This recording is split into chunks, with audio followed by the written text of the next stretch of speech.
1 Peter 3.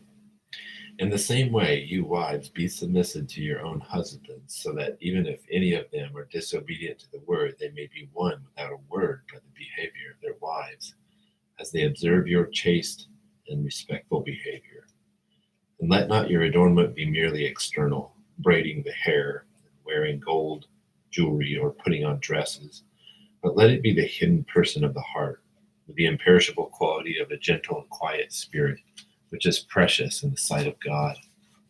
For in this way, in the former times, the holy women also, who hoped in God, used to adorn themselves, being submissive to their own husbands. Thus Sarah obeyed Abraham, calling him Lord, and you have become her child if you do what is right without being frightened by any fear. You husbands likewise live with your wives in an understanding way, as with a weaker vessel, since she's a woman, and grant her honor as a fellow heir of the grace of life, so that your prayers may not be hindered.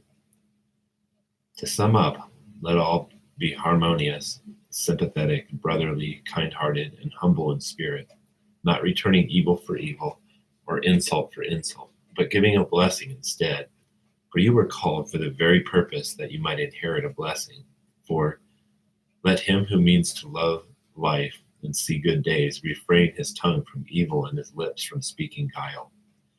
And let him turn away from evil and do good. Let him seek peace and pursue it. For the eyes of the Lord are upon the righteous, and his ears attend to their prayer.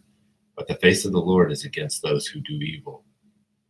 And who is there to harm you if you prove zealous for what is good? But even if you should suffer for the sake of righteousness, you are blessed. And do not fear their intimidation, and do not be troubled, but sanctify Christ as Lord in your hearts, always being ready to make a defense to everyone who asks you to give an account for the hope that is in you, yet with gentleness and reverence. And keep a good conscience, so that in the thing in which you are slandered, those who revel your good behavior in Christ may be put to shame. For it is better, if God should will it so, that you suffer for doing what is right rather than for doing what is wrong. For Christ also died for our sins once and for all, the just for the unjust, in order that he might bring us to God. Having been put to death in the flesh, but made alive in the spirit, in which also he went and made proclamation to the spirits now in prison, who once were disobedient, when the patience of God kept waiting in the days of Noah, during the construction of the ark, in which a few, that is, 8 persons, were brought safely through the water.